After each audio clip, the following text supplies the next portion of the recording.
페어북 제83권 원미동 사람들. 안녕하세요, 라일라입니다. 안녕하세요, 정한세입니다. 근황? 근황이라고 뭐 있죠. 말씀하세요. 제가 요즘 몸이 좋지 않다? 건강 이슈? 몸이 좋은 적이 언제였는지. 그러니까요. 최근에도 제가 발목 쪽에 조금 문제가 있어서 정형외과에 다녀왔는데 지금은 또 약간 감기에 걸려가지고 목소리가 약간 감기예요? 사실 감기인지는 모르겠어요. 열도 나지 않고 아프진 않거든요. 그런데 목이 좀 갔다. 들으시는 분들은 느끼실 것 같아요. 목이 좀 쉬었다. 그래서 병원에 갔더니 감기라고 정확하게 말씀하시진 않고 목이 좀 부었다고 하시는데 원인을 모르겠어요.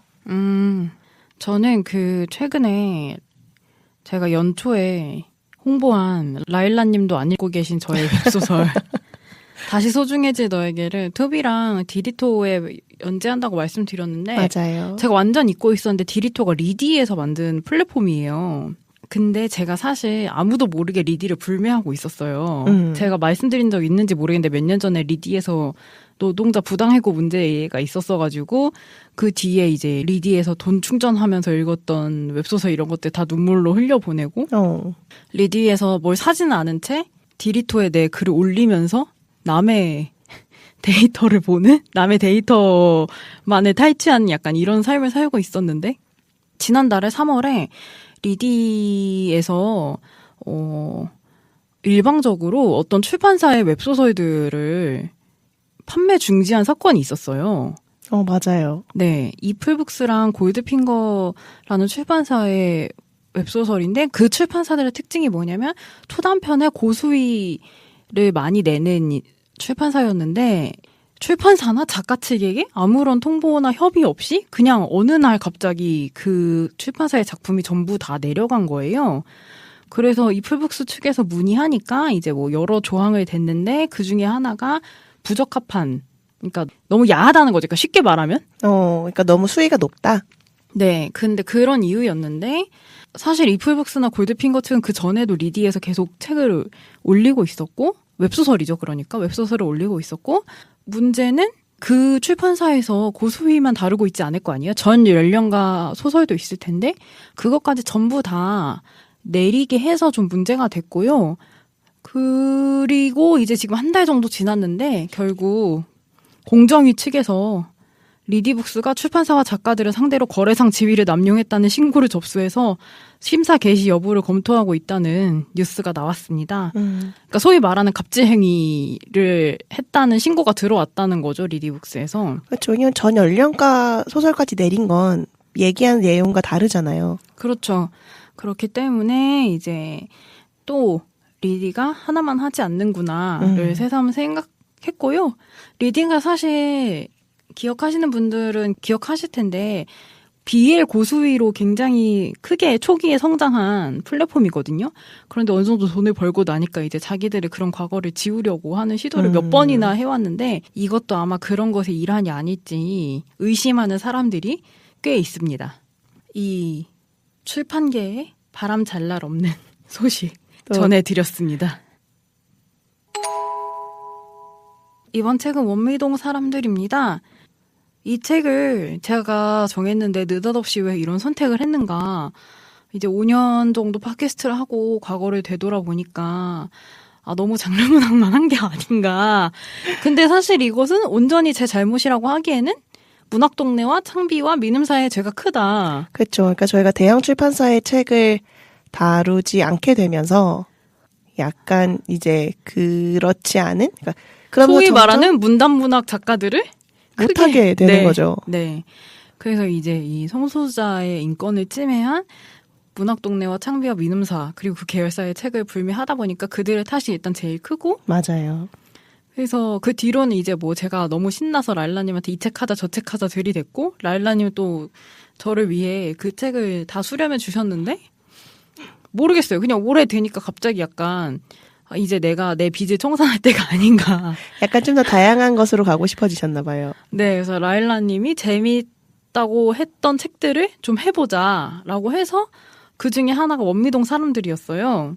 그리고 이제 저희가 팟캐를 10년 하기로 했는데 5년이 넘었잖아요. 그래서 제가 요새 든 생각이 뭐냐면 좀 장수하는 책의 비결이 뭘까 읽어보면 알겠지 이런 생각도 제가 좀 든 것 같아요. 그렇죠. 내가 장수하고 있다고 생각하나 봐. 우리 팟캐스트에서. 장수하고 있지. 그치? 5년이면 사실 굉장히 길죠. 그쵸. 근데 책들도 사실 요즘 나오는 책들을 쭉 보면 어떤 책들이 되게 오래가는 뭐랄까 스테디셀러인 책들도 있지만 잠깐만 보여주고 또 사라진 책들도 너무 많잖아요. 그래서 저희도 오래가는 책들, 누군가에게 사랑을 계속 받는 책들은 뭔가 매력이 있을 것이다 라는 생각이 들었던 것 같아요. 네, 그래서 이번에는 원미동 사람들을 여러 후보가 있었는데 그중에 골라봤습니다. 오늘의 책이 원미동 사람들의 저자인 양기자 작가님은 1955년 전북 전주에서 태어나 원광대 국문학과를 졸업하고 1978년 다시 시작하는 아침으로 문단에 등단했습니다. 귀머거리새와 원미동 사람들을 출간하며 비평가들의 주목을 한몸에 받기 시작했고 90년대 이후에는 희망, 나는 소망한다 내게 금지된 것을, 모순 등을 3년 간격으로 펴내며 동시대 최고의 베스트셀러 작가로 부상하였습니다. 오늘의 책인 원미동 사람들로 1987년 유주현 문학상을, 곰 이야기로 1996년 현대문학상을, 늪으로 99년 21세기 문학상을 수상한 바 있습니다. 오늘의 책 원미동 사람들은 부천의 원미동 23통 일대에 사는 사람들을 주인공으로 삼아 그들 각각의 삶과 애환이 담긴 총 11편의 이야기를 묶어낸 연작 소설집입니다. 현실의 배경과 상상 속 인물들이 뒤섞인 이 책은 1970년대 부천을 배경으로 당시의 시대상을 세밀하고 담담하게 그려내며 현재까지도 많은 사람들의 사랑을 받고 있습니다. 설령 자세히 들여다본다 해도 그들은 역시 사람이란 이름의 남루한 덩어리 외에 아무것도 아닐 것이다. 사판 19쪽 멀고 아름다운 동네. 가슴속에 우물이 있다면 그 우물이 가득 차올라서 한 줌의 바람에라도 출렁 물이 넘칠 것 같은 기분이었다. 물이 가슴 밖으로 넘치지 않도록 조심하면서 그는 숲을 헤매었다. 가도 끝이 없을 것 같은 깊은 터널처럼 뚫려있는 숲이었다. 사판 153쪽 한 마리의 나그네 쥐.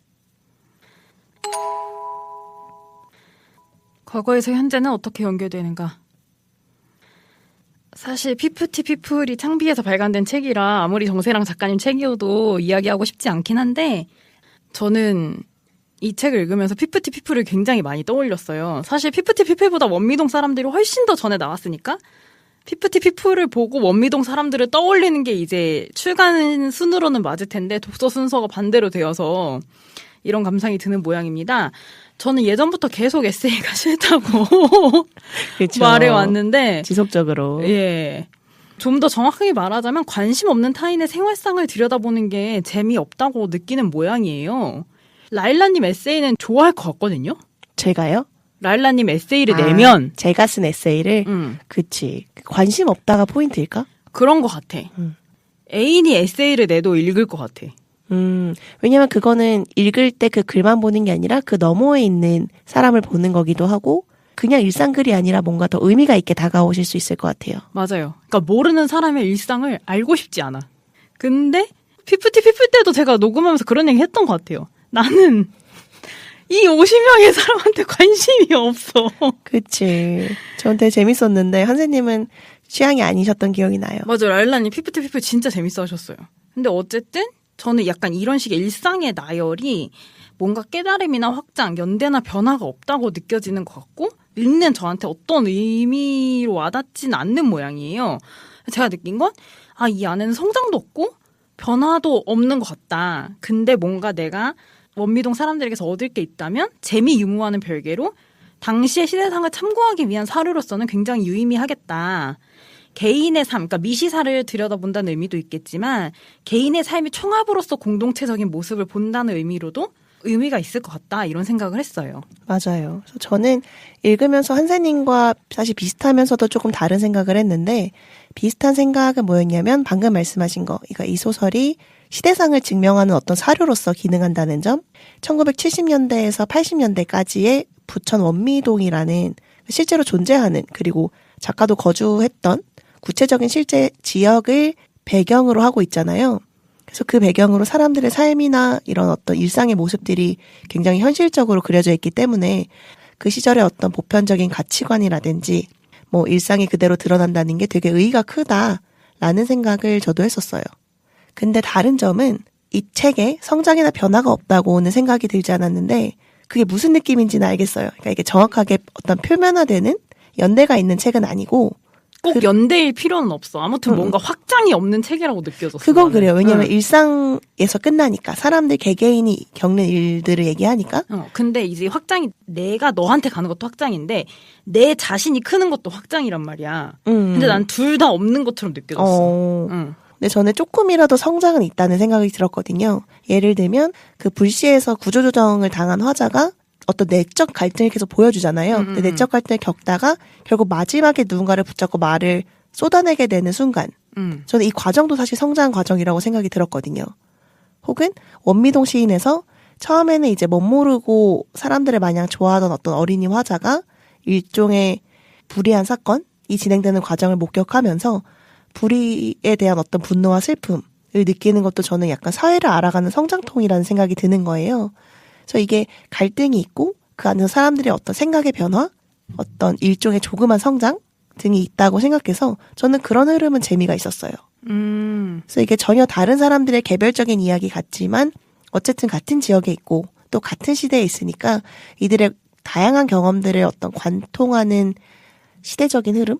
이런 게 보인다는 점이 저는 좀 재밌었고 이를테면 정말 정상성을 엄청나게 추구하는구나. 이 시대는 당연하겠지만 그리고 어떤 가부장적인 시대 문화나 이때의 어떤 산업화 혹은 자본주의에 대한 사람들의 갈망, 욕망 그 사이에서 막 갈팡질팡하는 모습들 그리고 이들이 공통적으로 되게 삶의 어떤 갑갑함이나 책임감, 뭐 불안정함, 두려움 이런 게 되게 많이 드러나거든요. 그래서 이런 얘기들이 쭉 드러나서 이게 어떤 시대의 감정이었겠다. 이 시대를 관통하는 감정이었겠다.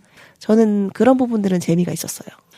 제가 드는 생각이 이게 제 윗세대에 부천에서 살았던 사람들 읽으면 또 다르겠다는 생각이 드는 거예요. 맞아요. 실제로 제가 아는 분 중에 여전히 부천에서 계속 이사하면서 사는 분들이 계시거든요. 제가 옛날에 그래서 원미동에 가본 적이 있었어요. 그냥 원미동에 갔다는 것만 기억나. 원미동이 어땠다는 거는 기억이 안 나지만 어쨌든 이런 그분들이 주택에서 살았고 제가 그 주택에 놀러 갔다는 거는 기억나는데 그분들이 또 원미동 사람들이 지금 읽으면 감상이 다를 수 있겠다. 근데 어쨌든 그 시기에 부천의 현실상을 그리는 데에도 충실하고 또 서울이 한창 남한의 수도이자 중심 도시로서 확장해 나갈 때 그러니까 팽창해가는 시기였잖아요. 서울이 막 팽창해가는 시기인데 서울에 진입하고 싶어 하거나 반대로 서울에서 내동댕이 쳐진 사람들의 모습을 잘 그린 것 같다는 생각이 들어요.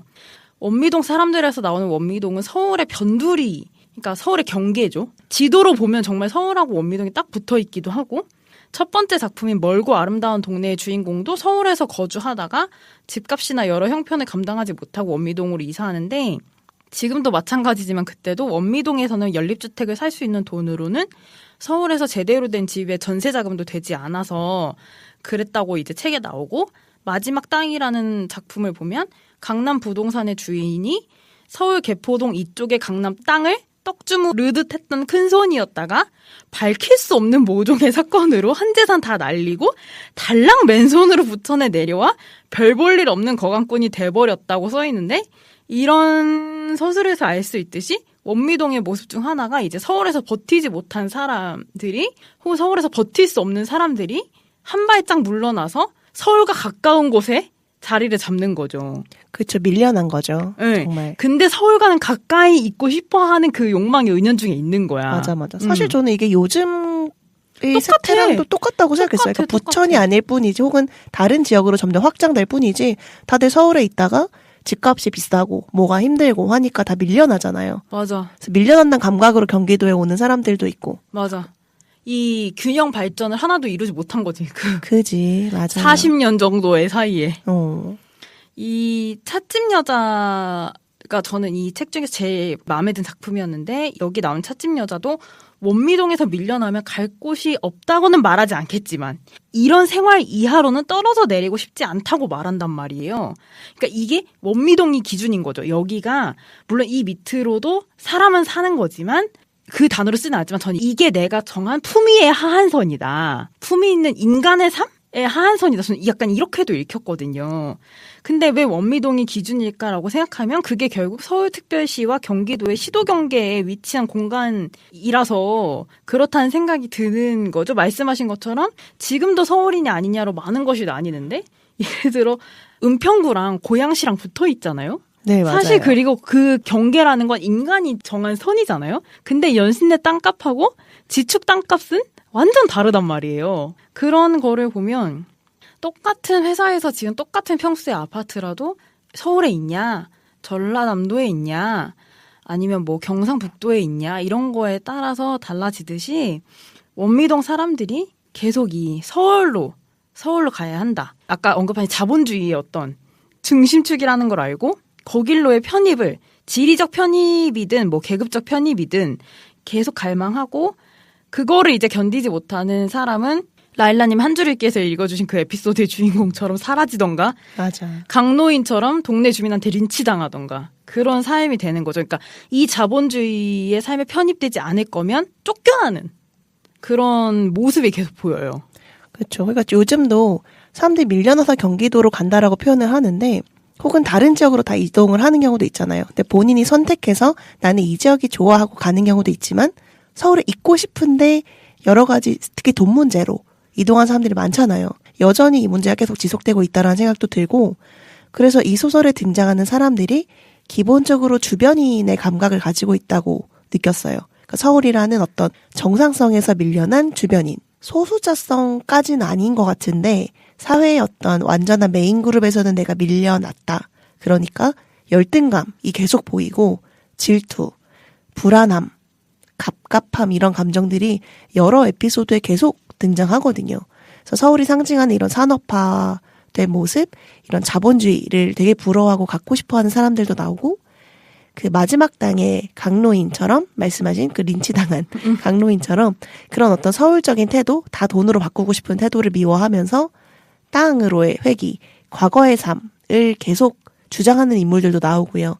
아니면 그 한 마리의 나그네 쥐처럼 완전히 본인을 잃어버리고 자연으로 사라져버리는 경우도 있고 이때는 한 70년대가 더 전이긴 한데 사람들이 뭐 땅을 팔고 나갔다가 제대로 된 직장을 잃지 못한다고 느껴서 실업 상태로 떠돌다가 뭐 실종되거나 노숙자로 가는 경우가 굉장히 많았잖아요. 맞아요. 그래서 그런 것들이 다 담겨있는 책이라는 생각도 들었고 특히 말씀하신 찻집 여자는 저도 되게 좋아하는 에피소드였는데 이런 주변인의 감각이 되게 강하게 표현된 이야기라고 느꼈어요. 이 홍주인은 지역적으로는 서울이 아니라 서울 바깥 원미동으로 밀려난 사람이고 직업적으로는 본인의 나이 때문에 원래 본인이 좋아하고 일하던 업종에서 밀려나고 어떤 가게에서 쫓겨났다라는 표현이 있고요. 애정관계에서는 혼인관계의 유무 때문에 관계에서도 밀려나게 되고 그리고 이 사람이 앞으로 점점 더 주변에서 더 주변으로 가장 사회의 외곽으로 쫓겨나게 될 걸 암시하고 있어요. 그래서 정상성의 대척점에 있는 인물처럼 묘사가 된다고 느껴졌어요. 그 말씀하신 찻집 여자 부분도 그렇고 저는 이 책에서 나오는 여성들의 면면이 되게 흥미로웠거든요. 신기한 게 이 작품에 11개 작품이 실려 있는데 이 순서가 출간 순으로 묶이지 않았어요. 근데 뒤로 갈수록 여성이 화자거나 조금 더 역할이 큰 작품이 묶여 있어요. 10편인가 11편 중에 앞에 5편 중에 여성이 화자로 나오는 건 원미동 시인 뿐인데 그것도 정확히는 어린이가 중요한 거죠. 어린이 맞아. 화자인 거고 6번째 작품인 비 오는 날이면 가리봉동에 가야 한다에서는 이 멀고 아름다운 동네에서는 거의 존재감이 없던 은혜 엄마가 일종의 갈등을 유발한 역할을 하고 뒤로 가면서 방울새에는 두 여성이 주인공이고 찻집 여자는 제목부터 여자가 등장하고 지하 생활자에서는 아주 짧은 순간 등장하긴 하지만 왜 화자가 지하 생활자가 되었는지 직접적인 이유를 제공하는 자가 여성이고 마지막 작품인 한계령은 전 진짜 이 작품이 독특하다고 생각했는데 한계령에서는 화자도 주인공도 책을 마무리 짓는 역할도 여성이 한단 말이에요. 이야기 자체는 여러 개인데 당시 여성의 위치나 사회적 역할이 어떤지는 아주 명확한. 그래서 이 책에 등장하는 여성은 지금 현대 사회에서는 이 가부장제 하에서 이런 여성성은 철폐되어야 한다라는 모습이 되게 잘 담겨져 있는 소위 말하는 지금 우리가 구시대적인 여성상이다라고 표현되는 여성의 모습이 잘 담겨져 있어서 이게 이렇게 생각하면 진짜 빨리 엎어진 건데. 그렇죠. 이게 50년 전인 건데. 그러니까 이거 다음에 우리가 읽은 책 기준 따면 이거 다음에 낭만적 사랑과 사회인가? 맞아요. 가 있고 지금 뭐가 있는 있냐? 거죠. 지금 저희가 있는 있는 거죠. 모든 책들이 있는 거잖아요. 지금 지구 생물체나 항복하라가 있는 거잖아. 데모하는 여자가 그치. 있는 거잖아. 그치. 그래서 서울로 상징되는 자본주의적 시스템인 가장은 돈을 벌어오고 아내는 그 돈으로 집안을 꾸리는 것 자체가 이제 이 책에서 쭉 나오는 기본적인 남녀 관계의 틀이고 뭐 멀고 아름다운 동네나 비 오는 날이면 가리봉동에 가야 한다에 등장하는 은혜 엄마는 이제 돈을 아끼기 위한 모습이 계속 보이잖아요. 그게 왜냐면 집안 살림하는 여성의 모습이니까. 맞아. 살림해야 되니까. 그리고 전 또 신기했던 게 그러면서 동시에 불시에 등장하는 진만이 어머니는 저축했던 돈을 헐어서 양품점을 차렸는데 어떻게 됐어? 다 망했어. 맞아. 그러니까 이 작품 내에서 여성이 성공한 게 없어요. 그쵸. 여성의 성공이 없어요. 성공하는 여성이 없어.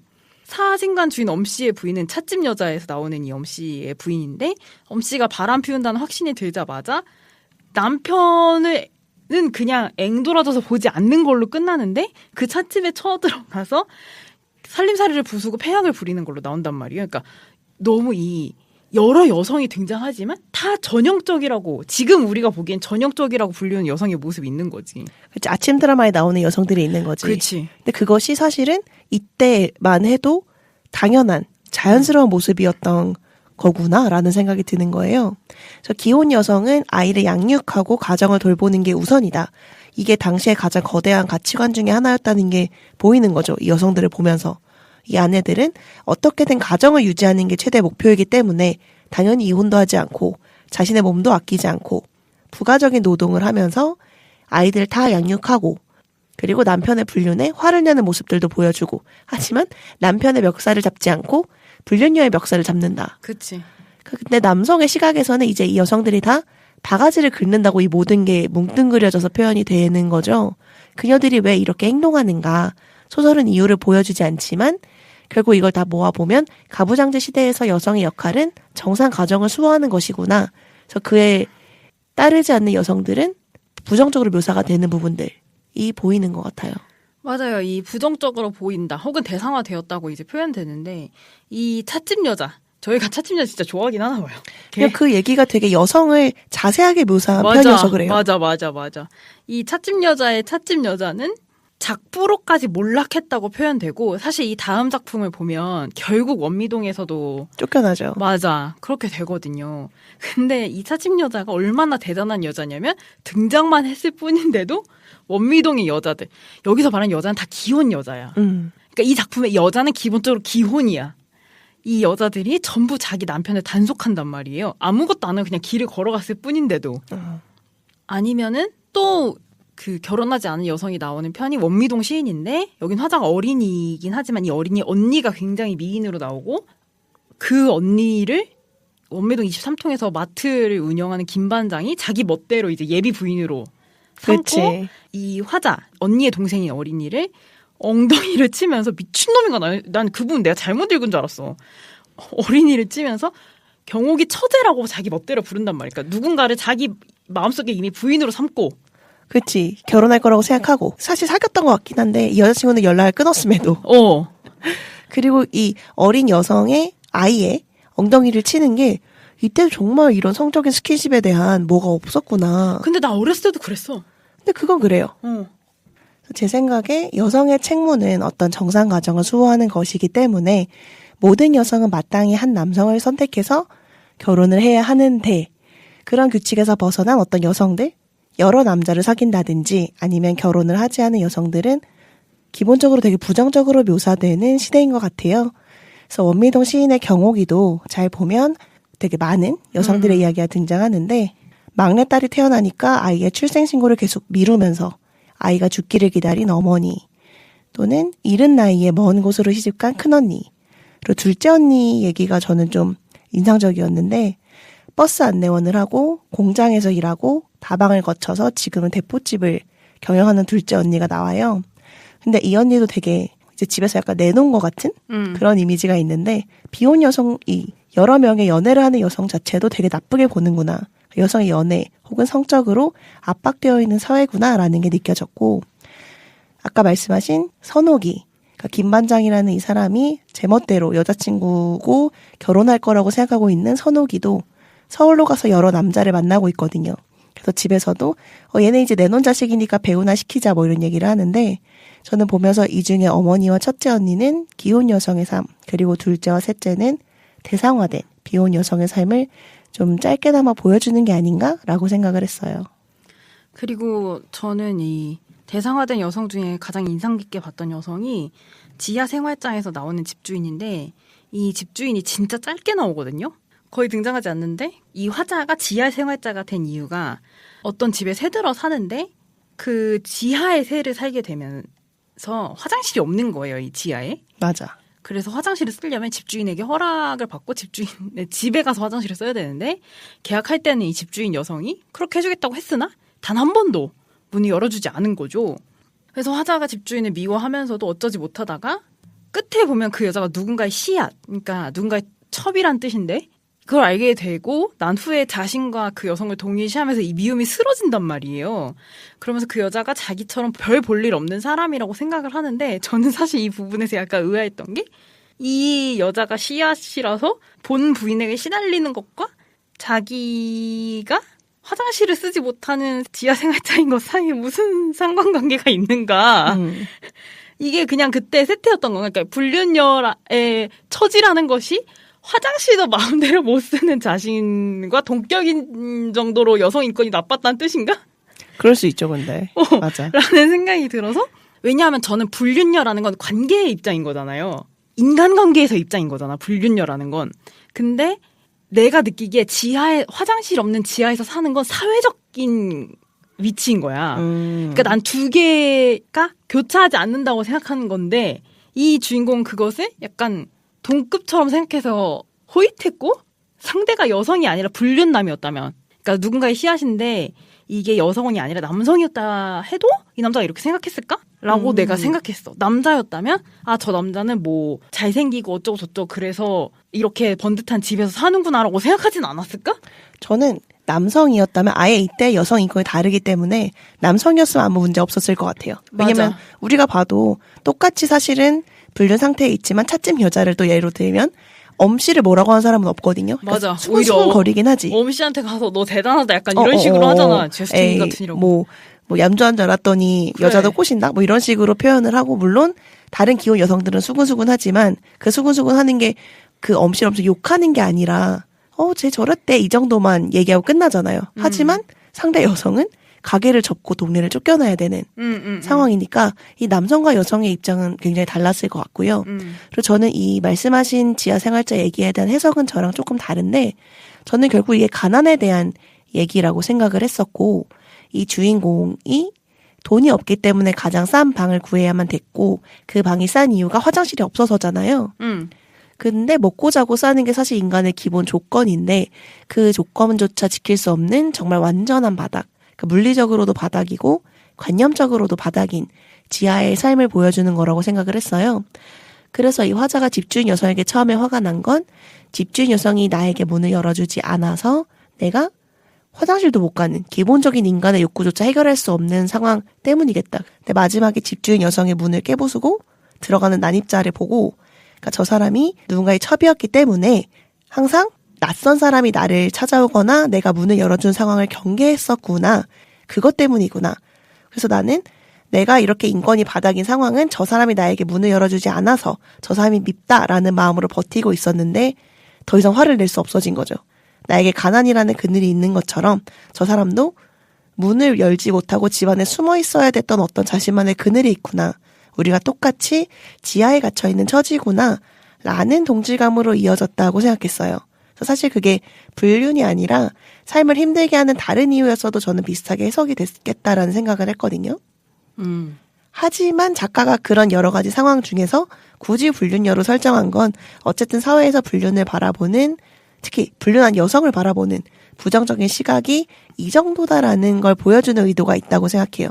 차츰 여자도 그렇고 여기서도 불륜이라는 게 주요한 소재로 등장하는데 제 생각에는 불륜 자체가 당시에는 정상성 바깥으로 밀려난 어떤 주변인의 감각을 보여주기 좋은 소재라고 느껴서인가? 라고 생각했어요. 불륜도 정상이 아니기 때문에. 정상성에서 벗어나기 때문에. 정상인 건 결혼이기 때문에. 그렇지. 그리고 저는 방울새 두 화자가 제일 신기했는데 저는 이 편 자체가 약간 다른 작품과 결이 다르다는 느낌이 들긴 했거든요. 근데 그게 이유를 모르겠어. 그게 이 여자만 나와서 그런 건지 뭔지 잘 모르겠는데 어쨌든 한 여성은 남편이 군부 독재에 저항하다가 감옥에 간 것으로 추정되고 다른 한 여성은 전혀 다르게 남편이 개쌍놈이어서 이제 이혼한 것으로 추정이 되는데 이 이야기에서 이제 이혼한 남편이 개쌍놈이어서 이혼한 여성이 윤인데 윤희가 이제 이혼한 여성이기 때문에 굉장히 많은 성적 암시를 받아야 하는 처지에 있잖아요. 그러면서 동시에 윤희 씨는 남성의 정력 부족에 대한 두려움을 자극해서 자기 삶을 꾸려나가려고 한단 말이에요. 그래서 이 이야기의 화자 자체는 되게 내면의 침잠에 있는데 이 내면의 침잠에 있는 것과 별개로 여성의 현실이 싹 드러나면서 당시 여성이 어떤 역할을 하고 있는가. 그 이 당시 남성이 이 가부장제에 시달리는 남성이 어떤 두려움을 갖고 있는가. 그렇죠. 이런 게 이런 면에서 드러나서 되게 흥미로웠고 근데 동시에 어쨌든 2024년에 제가 읽기에 특히 성소수자인 제가 읽기에는 전체적으로 정상가족 신화가 너무 공고해가지고 물론 그게 얼마 되지 않았다는 거 알아. 지금 그리고 한국에서도 이렇게 살아가는 사람이 엄청나게 많다는 것도 알아요. 근데 어쨌든 약간 괴로웠다. 저는 이게 정상가족 신화가 공고하다는 느낌보다는 이땐 이렇게 심했구나라는 느낌으로 읽었어요. 진짜 심한 데가 있겠지. 그렇죠. 그러니까 이걸 보면 지금도 심한 게 이해는 간다. 왜 심한지. 왜냐면 옛날부터 이랬으니까. 50년 전에도 이랬으니까 이때 자라났던 사람들이 현재 60, 70대가 되신 분들이 얼마나 이때의 마음이 그대로 있을까 이런 생각도 들고. 그래 얼마나 우리가 이상한 사람이겠어. 그치. 얼마나 이상한 사람이겠어. 그런 생각도 들고요. 그게 저는 분명히 10대 때 교과서에서 읽었을 때는 이거보단 재밌었던 것 같은데 왜 지금은 그때보다 재미없을까. 그때나 지금이나 원미동은 나한테 먼 동네고 낯선 곳인데 내가 심지어 그때보다 더 비주류가 되었나? 내 청소년 때보다 지금의 내가 더 마이너리티라서 그런가? 그건 그래. 그럴 수 있어요. 그리고 또 내가 성장했기 때문일 수도 있고 시대가 바뀌어서 그럴 수도 있고 이 책 속의 원미동이 되게 잘 쓰여져 있지만 사실은 가상의 원미동이어서 그런 걸까? 그래서 이 책을 고를 때 이제 여러 이유가 말씀드린 것처럼 있었지만 오랜 시간 사랑받는 베스트셀러라서 도전해보고 싶은 마음도 되게 컸는데 이게 제가 요새 그런 생각이 들어요. 뭔가가 유행할 때 그때 보는 게 의미가 있는 것 같다. 그치. 시의성이 있지. 그때만 공감할 수 있는 것들이 있죠.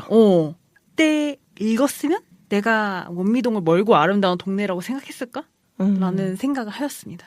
저는 읽으면서 솔직히 어떤 편은 되게 재밌었고 어떤 편은 약간 지루하기도 했거든요. 근데 전부 다 의미가 있는 소설이라고는 생각했어요. 이게 여러 사람들의 이야기를 구체적으로 묘사하고 있어서 저는 약간 사회상을 담아낸다는 게 이런 거구나. 되게 표본 같다? 라는 생각이 들었거든요.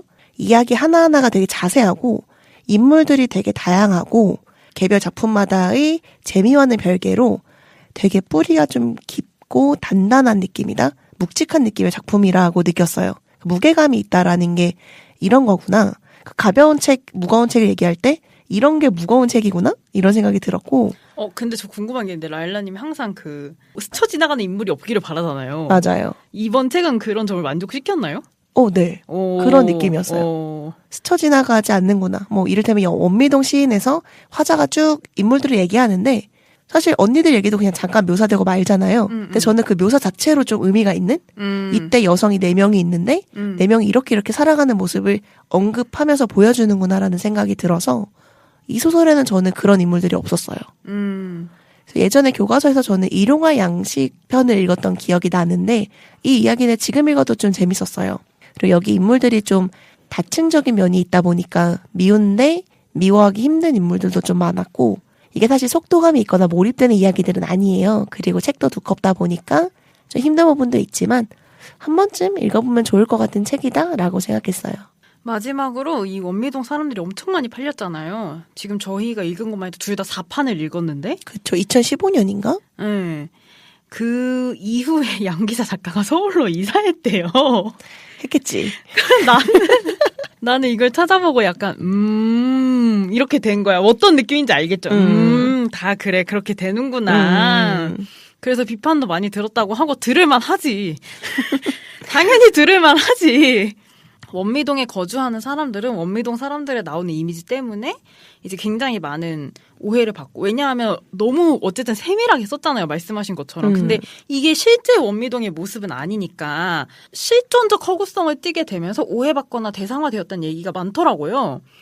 그리고 양 기자 작가가 이제 원미동 사람들로 흥행하고 돈을 벌어서 서울로 이사 간 후에 부천으로 강의를 온다거나 하는 일이 없었다는 기사도 있더라고요, 최근에. 물론 그 기사는 찾아보지 마세요, 여러분. 왜냐면 이 얘기를 한 사람이 노년 남성 시인인데 아주 저지스러운 말로 이걸 표현했기 때문에, 어쨌든 제가 찾아본 기사에 그런 게 있었고, 근데 그래서 제가 진짜로 부천에서 강의를 한 번도 한 적이 없는지가 너무 궁금한 거야. 근데 내가 찾아본 바로는 없긴 했어. 그러니까 사실 이 지역에 대한 이야기로 이렇게 많은 어떤 인기를 얻었으면 뭔가 지역에 좀 돌려줄 수도 있는데. 그러니까 말씀하신 것처럼 뭐 강의를 하러 간다거나 뭐 할 수 있잖아.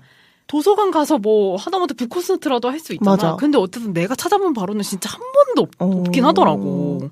그래서 제가 생각한 거는 이게 만약에 지금 나왔으면 이건 진짜 욕 먹었을 것 같다.